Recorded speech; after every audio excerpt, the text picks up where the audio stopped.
Yeah! Oh man, that would be tough. Oh my god, you gotta ask. And she'll do it. She can do it. Yeah, I did say I can answer most questions in the form of a charade. I'm so glad I brought a camera. This is excellent, yeah. I guess we'll just kind of have to call out. I'm going to be interested to see if you can charade any of Osamu Tezuka's work. Just charade all of it. The mic goes in. Oh, I didn't know you were recording. I don't think one can charade all of it because you've got to look at different eras of Tezuka's work. I mean, for example, do you look at the youthful work? Do you look at the first professional publication work in wartime? Do you look at the 50s? Do you look at the 60s? Do you look at Blackjack in the 70s? So I couldn't do the whole of Tezuka's promotional work, except I could, actually. Do we want this in English or in Japanese? Do I perform it in English or in Japanese? Your preference? Japanese. Yeah. Okay. 3 words. It is.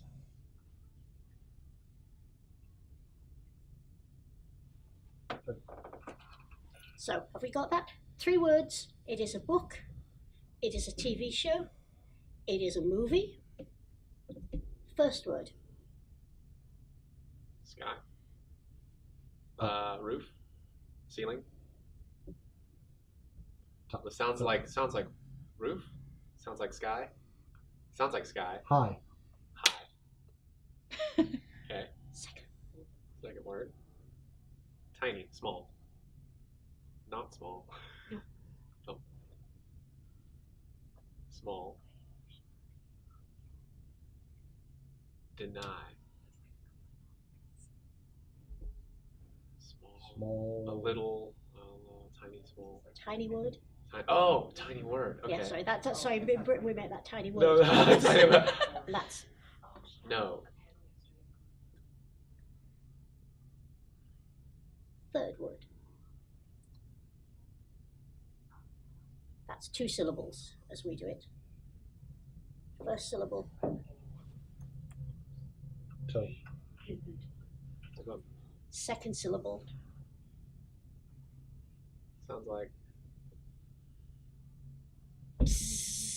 B? Bub. Sounds like B. I know Toby. I know Hinoto. Hinoto. Wait. Hinotobi? I'm so. Hinotobi. I'm relying on you on this one, B. Jason. I'm so. Sounds like B. Oh, Buzz? No, not B. No, it's B. It's B. Hinoto. I know to. Hinoto. It's B. No. Sounds like B. Hinoto. It's Buzz. Fly. Sounds like a B.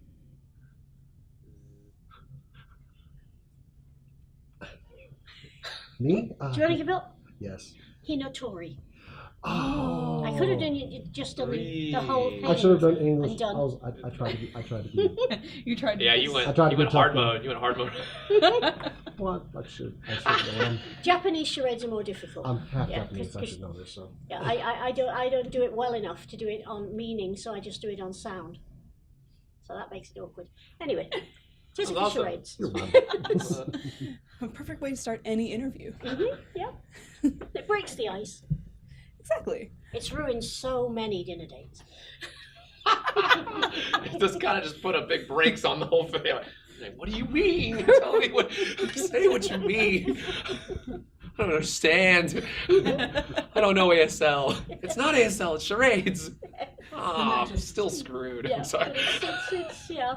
But on the other hand, anyone that does get through a first date done entirely in charades is probably a keeper. Oh yes, that's right. They are attached to your heart. That's true. I'm gonna have to keep that in mind now. Definitely. This will be the test. Great, but thank you guys so much for taking the time out of your busy schedules to come talk with us today. How are y'all doing? Great, thank you. Feeling good? Oh, awesome. I did want to start out with asking what got y'all into the realm of anime? Like, what's piqued your interest? This is going back a very, very long time ago. I suspect before any of you were born. In 1981, I met a guy, and he was really cute. You know, he was the kind of person that, and still is, because we're still together, the kind of person that you see him walk in the door and say, "I'm having that."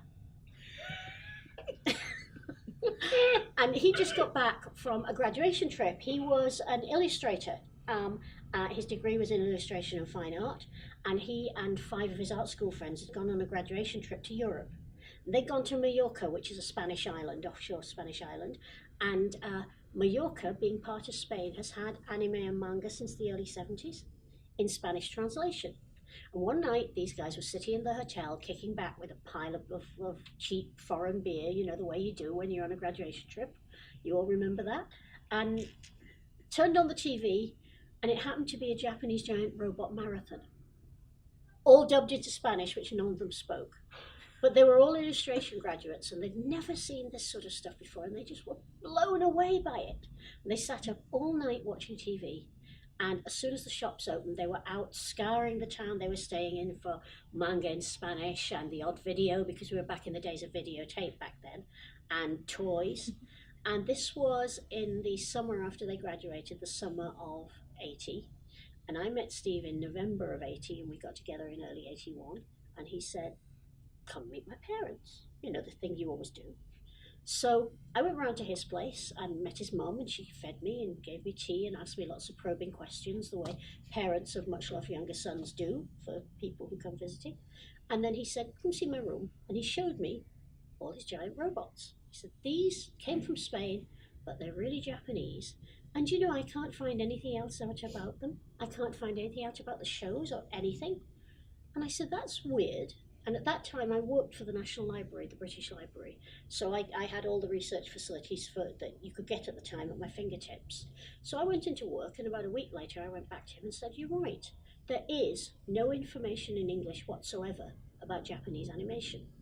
There are a couple of entries in American encyclopedias and, you know, books on world animation. They mostly said, Japanese animation. Crap kid stuff with big-eyed Muppets and stupid little toys, except for this guy Tezuka, who occasionally does experimental films, and they're kind of okay. But don't waste your time. And I looked at what Steve had, and I looked at the stuff that we'd started to look at since, because we had American friends. I'm a Trekkie from way back, and so I had a lot of friends in the US forces, because Trekkie's a global cult. And they started to show me, they said, oh, you guys are interested in anime. There's a few people over in Japan at Yokosuka who might be able to help you. And we started talking that way. And I knew there was more to it than crap kid stuff and this guy Tezuka who occasionally makes some art films. So I thought, okay, if nobody else is going to take this seriously and write a book about it, I'm going to do it. And that was stupid, because there was no research material available in English. But luckily, having been to a very academic French convent school, I read and spoke really good French, and I could get by in Italian. And there was a lot available in France and in Italy at the time, so I could start doing some research there. And there are our American friends in Japan, and we began to make Japanese friends in Japan. And so after 12 years, I finally persuaded someone to publish my first book. And, you know, having got there, it seemed a shame not to keep going. So 13 books in 8 languages later, here I am. And I've still got the same guy. He was a keeper. That's good to know. What about you, Rico? Wow, just even first exposure to anime. Let's see, what would it be?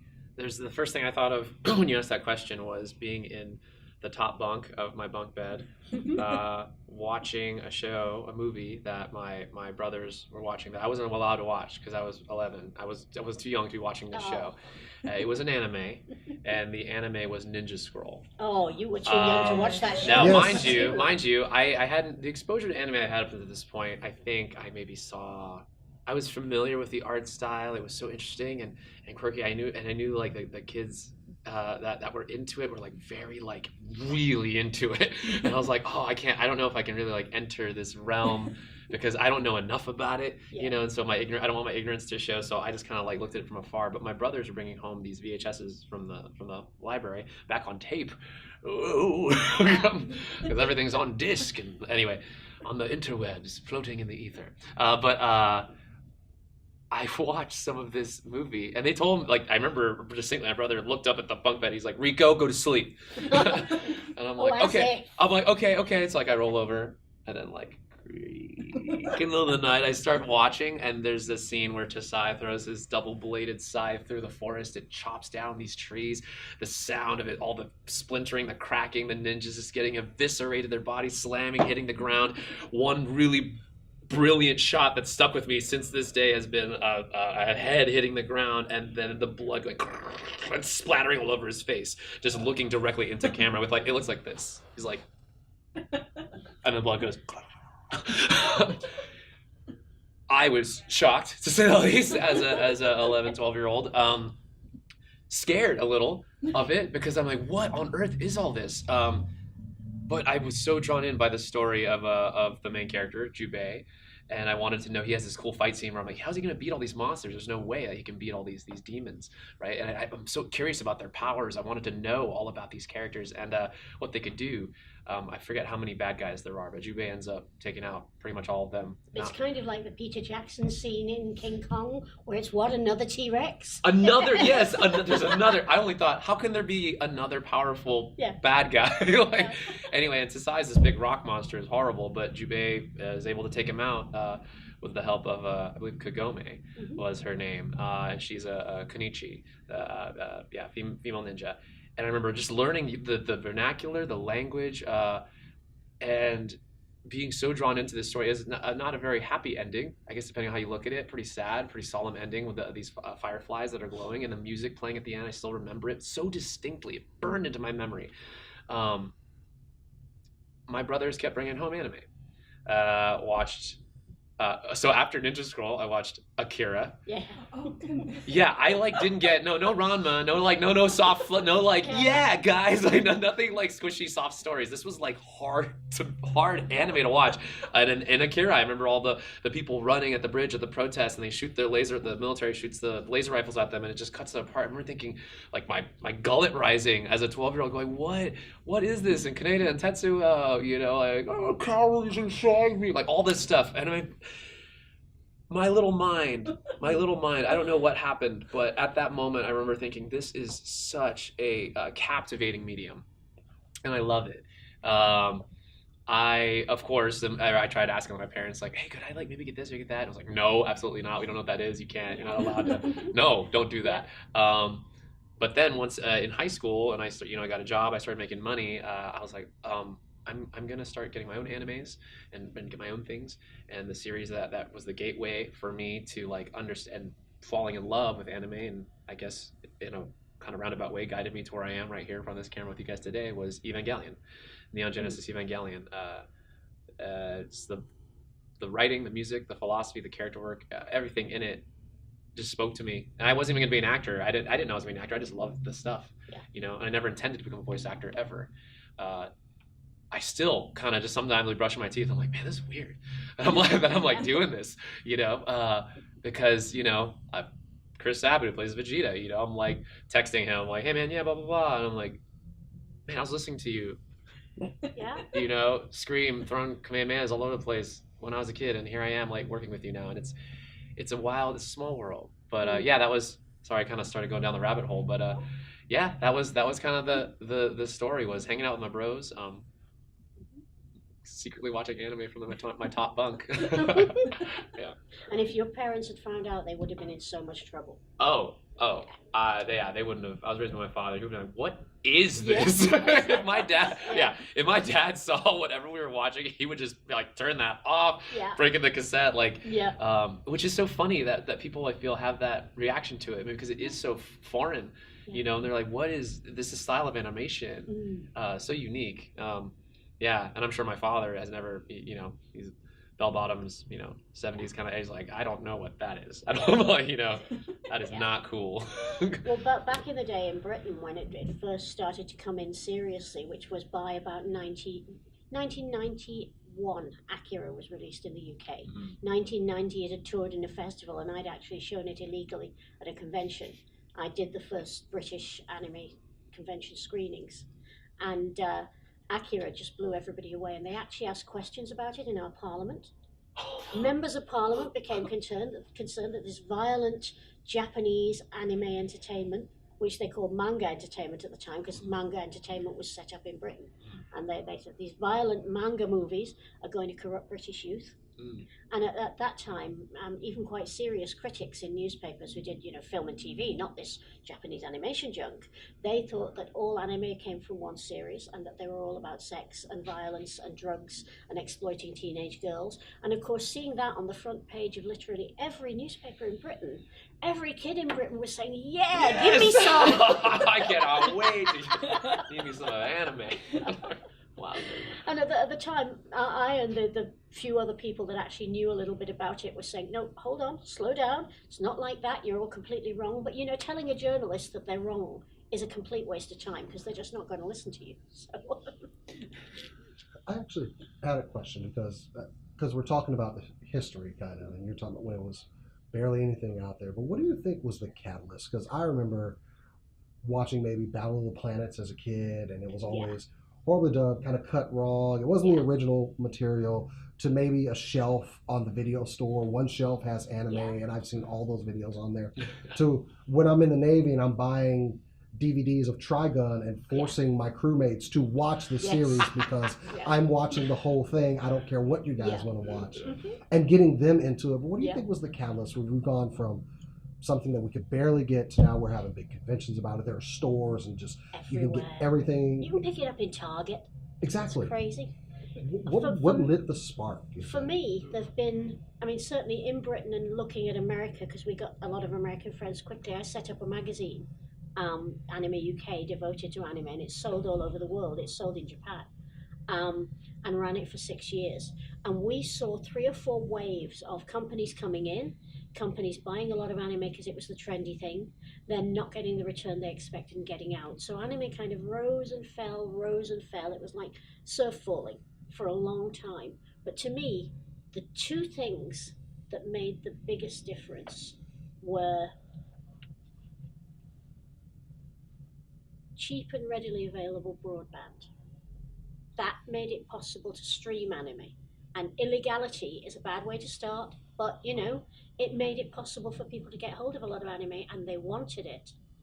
And the other thing was the greater, and a lot of people are going to not believe me when I say this, the enormous wealth of the average Western kid.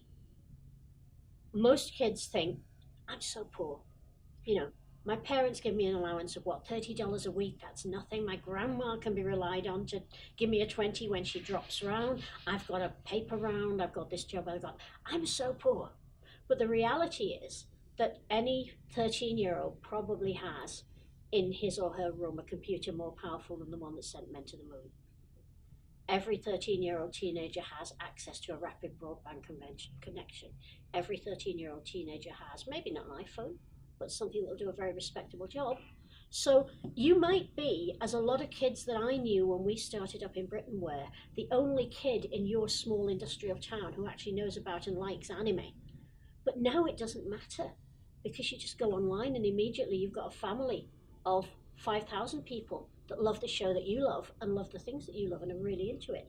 So broadband was the single biggest key, but the enormous wealth of our societies, and we are very rich societies, is the other thing that's catalyzed this. And it sounds weird to say that, doesn't it? When, in Britain we're saying Brexit is going to wreck the country, and you guys are looking around and saying either Trump's going to wreck the country or Trump's going to save the country or something's going to happen. But we are the richest society that has ever lived. The developed West is shamefully rich. And I say shamefully because we are perfectly aware that we are rich enough to keep everybody in this world out of hunger, and we just cannot be asked to do it. But that's what it is. We have enough money to do this, and we have the communications methods to make it available to what previously would have been groups that couldn't be catered to because of the economics of distribution, because of the lead times for setting these things up. You try and master a DVD or master a Blu-ray, you've got big expense right there. Then you've got to press it, and then you've got to pack it, and then you've got to ship it, and then you've got to warehouse it, and then you've got to get it to stores. Huge hassle. Or you can just live stream it, simulcast it, dubbed or subtitle, whichever you want. Broadband makes it possible for that to happen. So to me, it's technology and it's politics. I mean, it all comes down in the end to technology and, well, maybe not politics, maybe more economics. It comes down in the end to technology and economics. And at the beginning of this millennium, technology and economics collided in a way that made the expansion of the anime market possible. I'd say to piggyback off of that, because I was thinking this whole time as you're speaking about how, yes, the broadband and internet specifically, because we were like, it's no coincidence that early 90s, all of a sudden, we now have access to it and we can start to share it and have communities and talk about it. But one thing that also popped up to me in my brain was you can't ignore good work. If Akira shows up and it's a movie that people aren't necessarily like into, or they're kind of, this is anime, I don't know what this is, it still has affected people profoundly. And even though you might go, I don't know what that is, that people were affected by that in some capacity. And because that work had that effect, you might not be a part of that community, but because it has that sort of ripple effect of like any good piece of art, all that, the sort of catalyst that we were talking about, the thing that I think sparks it off is that exposure and being able to consume that media, whether it's in the privacy of your own home, on the internet, which I think a lot of people, like I was talking, even when I first started checking out anime, I was a little nervous to talk to the anime kids because they were like hardcore into it. And it can be daunting when there's someone who's so into it. I'm like, I enjoy this, but I think I enjoy it for a different reason. I'm not sure. To go on the internet, old AOL dial-up days, like to load up a high-res picture of an anime or to download, to pirate it, like just, grab the stuff, which is like, of course, a big thing now because now we actually have such high-speed internet that we could properties are downloaded like that immediately, and that's also why simulcasting has become so much more important because we're consuming media at such a quick rate.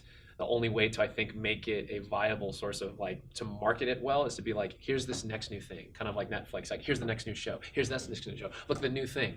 So you kind of are out, you're making things so quickly pirates can't keep up because there's another thing coming out. But going back about the catalyst, I do think, the internet specifically was a way to let it proliferate.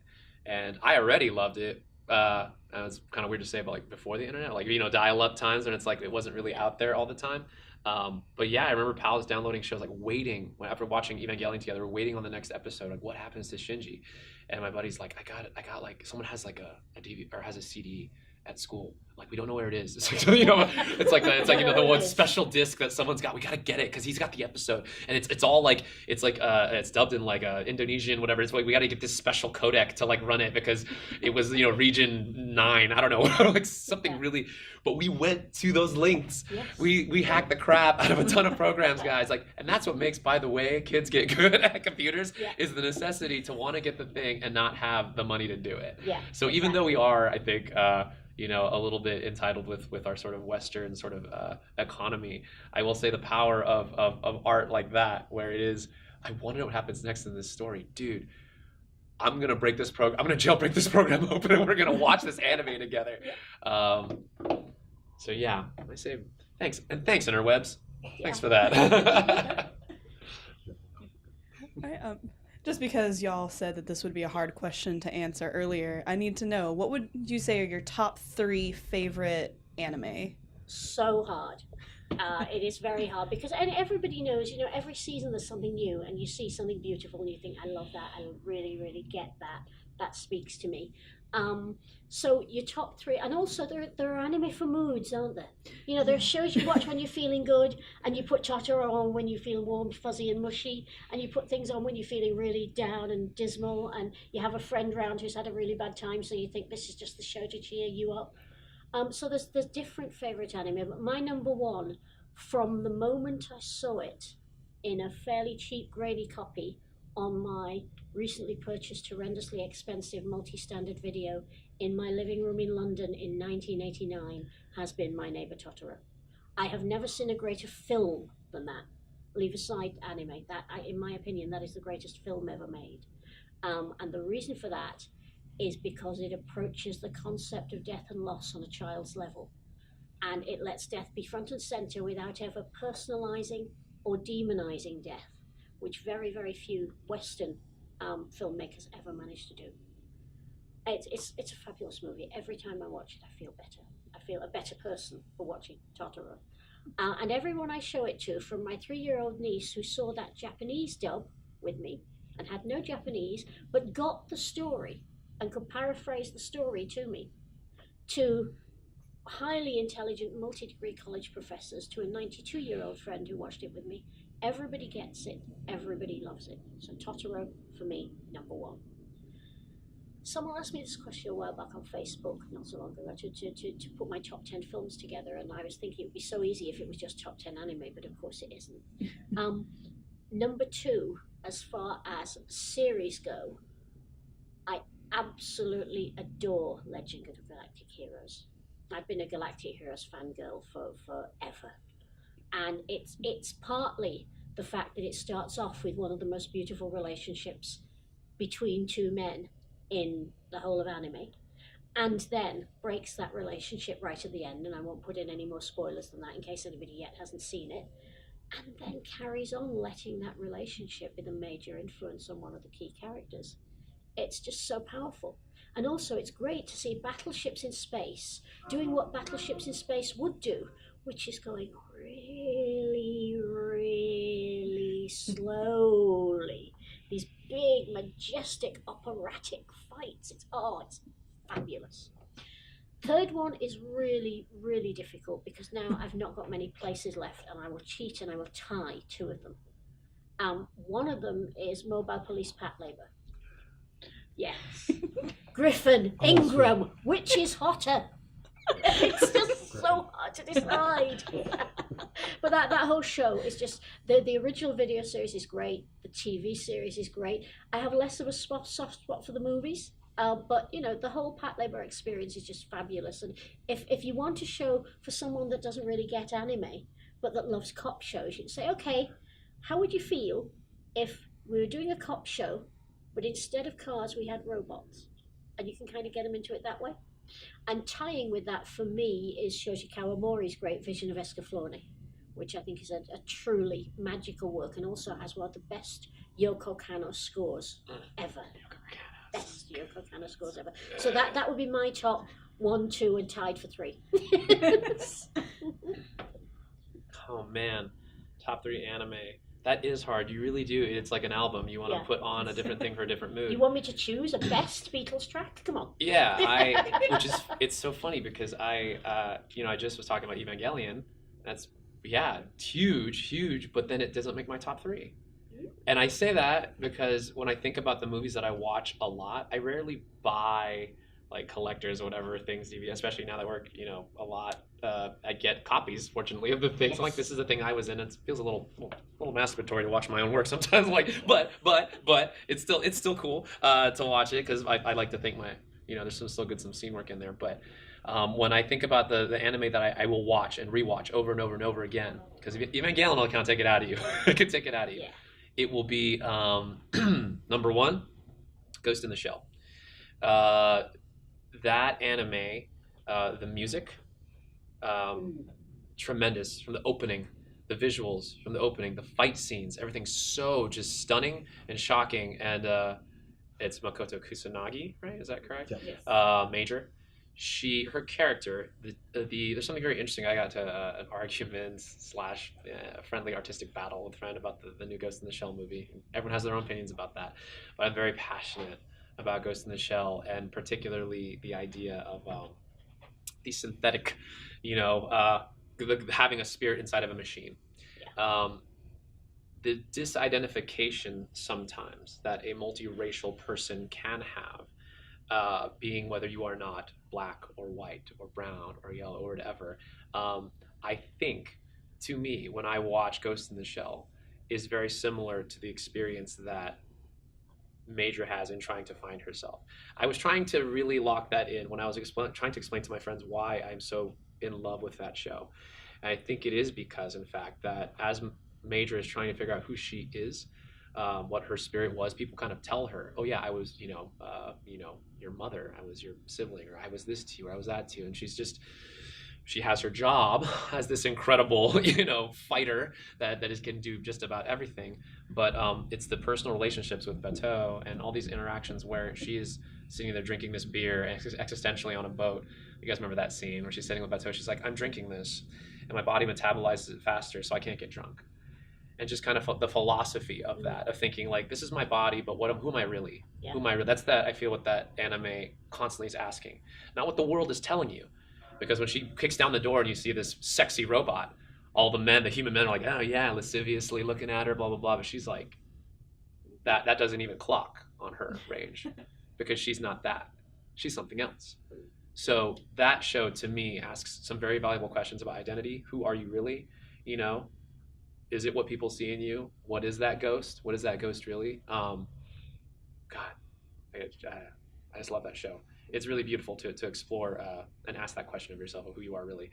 Number 2, because I could keep going on about that. Bebop, Cowboy Bebop. Of course, you got the whole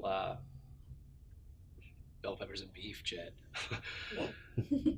Yeah, well, we're gonna do this next mission. You said there was gonna be bell peppers and beef, yeah, but there's no beef. Is the thing. That right there, I think, summarizes that whole show in that it's, listen, we're doing the best of what we got, man, all right?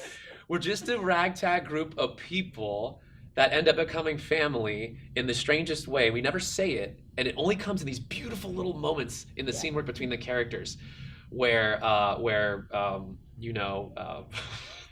Jet's wrapped up Spike's wrapped up like a mummy because he got hurt, and Faye's sitting there and she's singing lightly. Faye's humming a song, and Faye, no spoilers, has some memory issues, and Spike's listening. It's such a sweet, quiet moment. No music for a show that's so powerfully musical. Jazz all over the place, just making you feel alive during the fight scenes. And then it's really quiet, and you hear, I think there's like a kettle on or something, and she's humming, and Spike's like listening, and it's close up on their eyes. Beautiful, beautiful the way like it's just illustrated. And she looks at him, and you can tell there's a moment that's about to happen. Something beautiful is about to occur, and it beckons her closer and taps his mouth and says, "You're singing off key." Like that, there is just something really lovely about the way that anime defies expectations and makes you believe that is this going to be some sweet romantic story between these two people who like might get together because they seem like they're so alike in energy and awesome. Like, oh no, they hate each other, but like it's those missed connections. But they are vagabonds in space, again in space, in this place where we get to explore this beautiful universe with rich histories. That Jed, why is he missing his arm? What, like everyone's got something to deal with. And it's just a beautiful journey. And sorry, again, I get long-winded, but number 3, sadly, but also not sadly, it's similar to Bebop. It's Samurai Champloo. And Samurai Champloo, I'm a big hip-hop fan. Music, I'm a big music guy. And so the way that show, again, I'm a sucker for the vagabond story, where people get together, they're thrown together for whatever reason, and whether they want to or not help each other. That journey, again, and just one specific moment to kind of distill why I love that anime. Sorry if these are spoilers, guys. Sorry for the spoilers. But there's a sequence. Mugen, they are deceived by a character, and they're terribly good swords people. Mugen is from the Ryukyu Islands. He fights like a bat out of hell.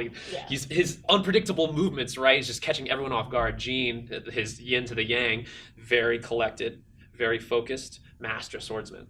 And they cannot beat each other. They literally bounce off each other, and it pisses them off because like, I'm the best. No, I'm the best. No, I'm the best.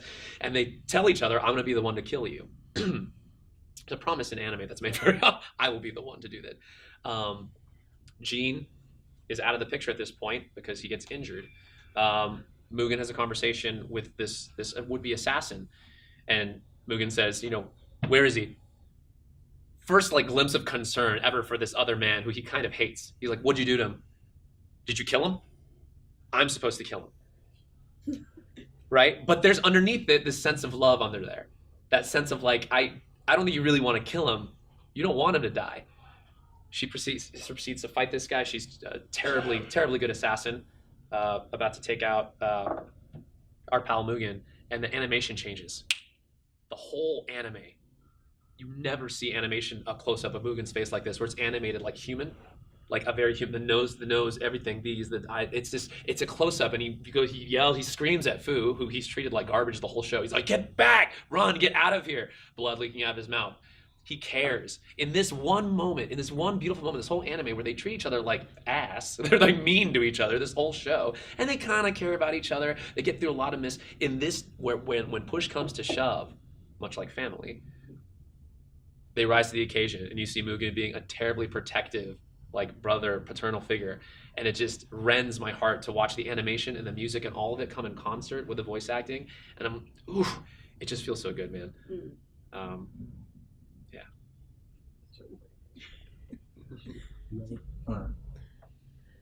You look like you have a I question. do have one, and I hate to ask because we've got such a great conversation. But currently, what is your biggest critique with the industry as a whole? Like, what just one thing that maybe you would like to see change right now? Because with all the growth, there are going to be some downsides, and like I said, hate to bring it up because we're having such a great conversation. But what's something that you would like to see changed right now? Within the industry in Japan, rates of pay for animators, particularly entry-level animators, are pitched at a state where you actually cannot live. Young animators generally come up to Tokyo, they get themselves one tatami room, a little 3 foot by 6 foot room in a hovel, sharing facilities, and they live on pot ramen, and they still can't live.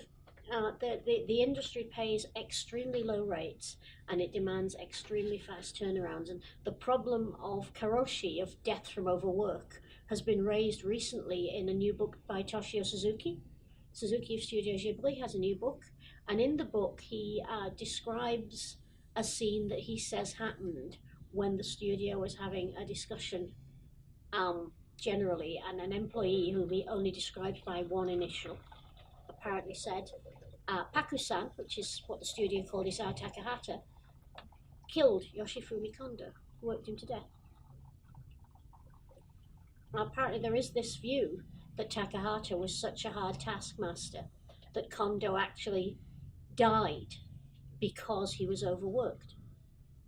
Now, we've only got that one bit in that one new book from Suzuki, but it raises a really big question. And Kondo was a really respected animator at one of the best paid and safest studios in terms of, worker rights in the whole industry. I mean, workers at Ghibli are salaried, they have holiday plans, they have medical insurance, they have development plans. Most workers go from job to job to job, and they're paid a pittance. So if I could see one thing change in the industry, I would like companies to start charging the rest of the world a little bit more for their product and put that into nurturing particularly the very young talent. Because if kids are going to survive in anime and thrive and make a career, they have to be so tough. And I just think that asking people to slog their way through 2 or 3 years of living from hand to mouth, job to job, and then finally having to give up and go home to Akita or wherever because they just can't hack it however talented they are. We're losing such a lot. So I would like to see the Japanese industry charging me more for anime and giving its workers more. I think that's a really serious issue that we have to address. It's always so enlightening because you get the answer to that, and that's such a beautiful answer to that question. Obviously, I can't help but answer the question from the perspective of an actor, where I'm unemployed 95% of if I'm lucky 95% of the time, that means I'm rocking it. Yeah. If I'm booking those kinds of jobs. So about the anime industry specifically. Gosh, it's hard. I approach the whole thing from like a sense of humility where I'm lucky to be doing anything at all, So I think it's hard for me to offer any kind of critique because to have the opportunity to work and get paid to do the thing, I know too many talented people who are unemployed, very talented, specifically artists. I'm a big fan of physical art. I've got a couple prints here, actually of Bebop, and that I just got from the artist alley, and I'm a big fan of these artists who sit there and painstakingly, you know, just make these beautiful pieces that sometimes never see the light of day. I can only imagine what it would be like to work on an animation in a house with people where you're like rocking these things out. I'm kind of unfamiliar actually with how that process works, but I do know that when I see high quality animation, it takes my breath away. I feel like you guys know that too. It's that kind of indiscernible thing where the opening scene happens and you go, okay. Yeah. Like the statement is made in the first like breath of, or a swell of music or something. But it's true, these people do need to, hopefully, I would imagine, get paid. I mean, from my perspective, again, I'm from like, I feel like I'm the sort of cherry on top. I'm the gravy after, luckily, with anime. And it's something actually personally that I feel sort of like very, very shamelessly or shamefully grateful for, is that I have this beautiful property that's been illustrated, colored, orchestrated, you know, even oftentimes the Japanese have already dubbed the thing. So, you know, and then here I am as an English voice actor, and then I get to take all of this beautiful stuff and just be like, here's my little salt on there. You know, let me give it some seasoning on there. And I get lauded for that. You know what I mean? And maybe that's actually where I would like to take this then, is that I'm very grateful as an actor to be working, period. Anime, I did not anticipate being in work in this industry, and yet here I am, and our paths are, you know, multiple. We all travel different paths. And so here I am, and I think oftentimes about the people that have done the work before me, the stuff that I'm working on. When I see this character's eyes and I go, man, you really love this character, don't you? Whoever illustrated this scene. And I as actor, I'm portraying them, so I kind of have a different job ahead of me where I'm supposed to populate it with life. But I get so much, and I can't help but think about those people, the animators in those houses, just cranking it out. Yeah. And then times where funding runs out. Yeah. And all of a sudden the animation kind of just becomes a little sloppy. Not for, I'm sure, any care. I'm sure they want to do a good job. I think we all want to do good work. Yeah. But how are you expected to do good work when you can't keep the lights on? Yeah. Or when somebody says we have to have this Tuesday. Never mind good, we have to have it Tuesday.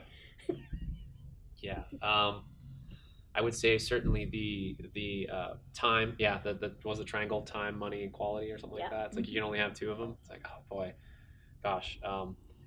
But yeah, all that to say, I guess in the industry I would like to see maybe perhaps more recognition for the artists and like composers and things. I think that there's credit where credit's due, I think, but I just selfishly, like I love good music and good art, and oftentimes as an actor I experience firsthand a lot of love for, I think, the product that is more than just me, obviously, you know, like I get to voice the thing, but golly, that fight scene was not, that was me grunting and slashing, but that was badass because of those 15 dudes, you know, people that did it. So anyway, that my 2 cents.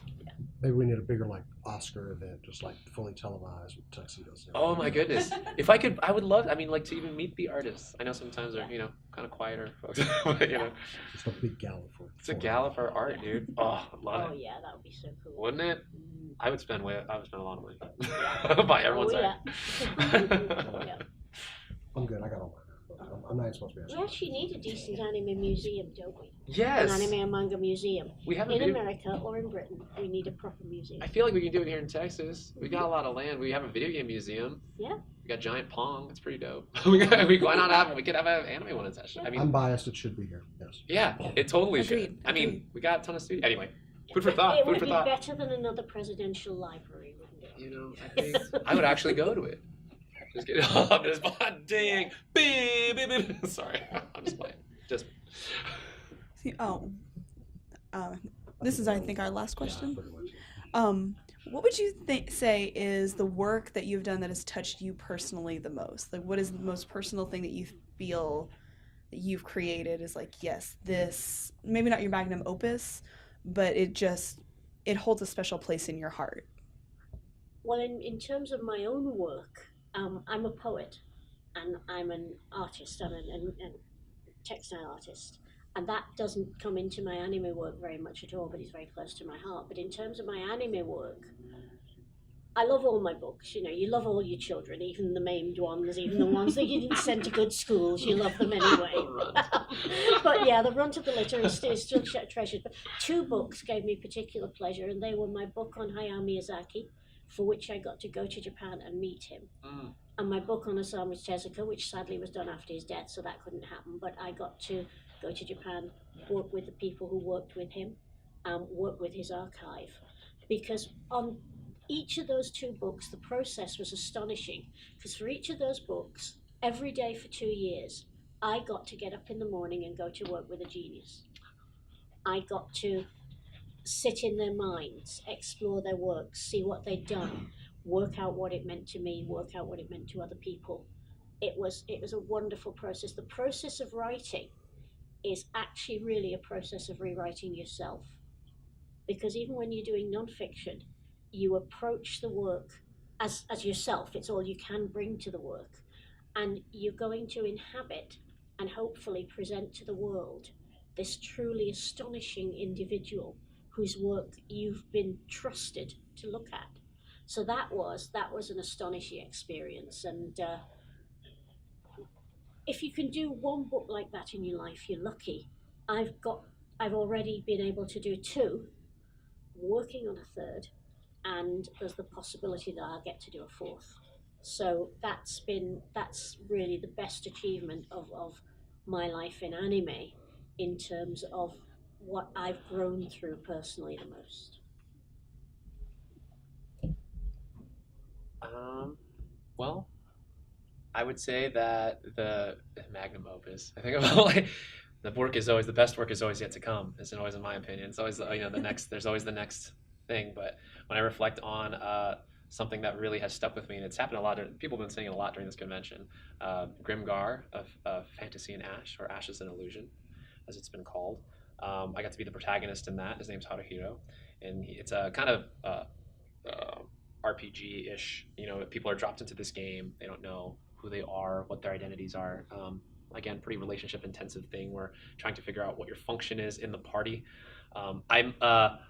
My family, my brothers, and I, we talk to a lot. We talk to each other in gamer speak very often. We'll be like, "Oh man, I need to level up," or "Oh man, I got boss aggro. I was late to work, and my boss aggro. We got to get him. So games are a big part of my life, and so when I got cast in this show, Mike McFarland and Felicia Angel were directing me in it. I felt right in the pocket. Selfishly, as an actor, I'm like, oh, easy peasy, because I do all this. I game already. My character plays a thief. That's what I play. He's a rogue. We're great. Who are my comrades? Okay, cool. I got Justin Briner is my healer. Excellent. He's Monato. Cool. I got Jeannie Torado. She's my archer. I got Sarah Wiedenheft. She's my glass cannon. She's my mage. You know what I mean? I got Jared Green. He's my tank. Cool. This is the charm of this show, was that I just met most of these people. The thing in voice acting, because you can be working across from someone intimately for years and never meet them in life. Yes, exactly. Never meet them. It's kind of wild, especially as a theater actor. I'm used to being right here with you. Yeah. So that was an interesting thing, first off. But this show, where I was just meeting these folks, it felt like I didn't have to really act so much, because Jared really was asking me for the first time these existential questions in this show. All that to say, we get to a sequence, and I won't spoil this one, even though I spoiled the heck out of my last 2 things I was talking about. There is someone who who bites the dust, and I don't know. I know, as actors, we draw from imagination and we draw from memory, and sometimes we take a synthesis of it. There's a variety of techniques to do it, but all I thought, it was just such a simple thing, and it was so beautiful to just consider for a moment, if this person who I just met in this imaginary game world were to pass, and you're struggling for any kind of relationship, right? Because you're lost and you need help, and your life is on the line with these people, and they were to die. It was right at it was easy to tap that in my heart. I didn't have to go searching for that, which was really lovely, because the takes that we had for this one scene in this church, where we realized we can't bring this person back because it's a game, right? You can res people. That's how it works. It's like, no, that's not how it works. And understanding the rules of life, of having someone who you start to feel like, I really think we're gonna be good friends, and I really think like I could fall in love with you. You know what I mean? And it's, you start to, the seedlings start to sprout, and then just have it cruelly taken away. Where do you go from there? But anyway, all that to say that it was just there, and then I saw the actor who later because it was a simulcast show, so we were discovering this. We didn't know what was going to happen next, until we saw that their character had died, and I just gave him a big hug, and was one of those sweet moments where I'm like, I imagine this like theater. It was one of the few times in anime where I felt like this is like a play, where I could easily imagine on stage all of us doing the thing, and you know, it's just lovely. It's really lovely to be an actor and to have the synthesis of really being able to marry your heart to the material with something as vibrant and, you know, sometimes flying robot-y as anime can be, to be some, you know, still marry your heart and ground it in a reality where you're like, this is a person, and, you know, offering your heart to it. So yeah, not necessarily magnum opus, but it definitely takes the cake. So Helen, Rico, thank you so much for talking with us today. It's been a pleasure. Absolutely. Had fun talking with y'all. oh, it's delightful. It's lovely to meet you. It's You're lovely so to meet you great. too. Yeah. Thank you. Yeah. Yeah. One of the lovely things about having been in anime for as long as I have is that you get to meet amazing people, and you get to meet wave after wave of amazing people. So you know that, I mean, I find it very difficult to be pessimistic about the future of humanity. I'm sure we're going to do dumb things. We've done a lot of dumb Sure, things yeah. in our millennium of history. But I meet all these great creative people, and I think, you know, as long as we've got that coming through and keeps coming through, we're going to work something out in the end. Yeah. I agree. It's, It gives us some providing we faith. avoid melting the polar ice caps before we do it. Right. Can we refreeze those somehow? Neil deGrasse Tyson, Yes.